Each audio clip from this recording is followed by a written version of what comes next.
Étant donné un groupe G, une partie H de G est un sous-groupe de G, c'est-à-dire la loi étoile introduite sur G permet également de munir H d'une structure de groupe si et seulement si H est une partie non vide de G, stable par la loi étoile, et telle que pour tout X de H, son inverse est également dans H.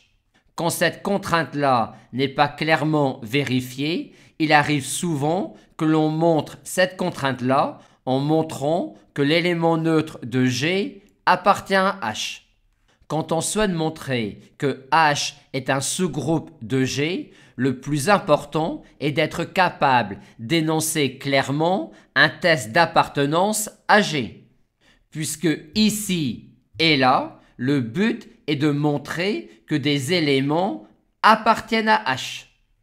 Maintenant, quand il n'est pas très difficile de montrer que H est un sous-groupe de G, on peut simplifier un tout petit peu les contraintes à valider, puisque l'on a également que H est un sous-groupe de G si et seulement si H est une partie non vide de G, telle que pour tout xy de H, le produit xy-1 appartient également à H. Cette implication-là est évidente. Maintenant, pour la réciproque, on a tout d'abord que x-1, à savoir l'élément neutre de G, appartient à H. On en déduit alors cette propriété-là en prenant maintenant ici, pour x, l'élément neutre de G que l'on vient de montrer appartenir à H.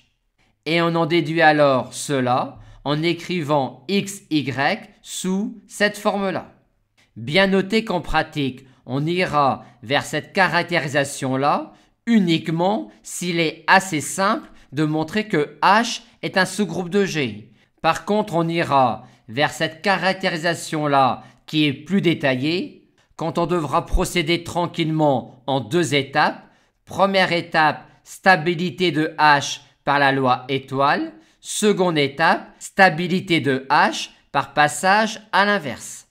Enfin, si la loi de G est notée additivement, la phrase qui est ici devient x plus y appartient à H et la phrase qui est ici devient l'opposé de x appartient à H.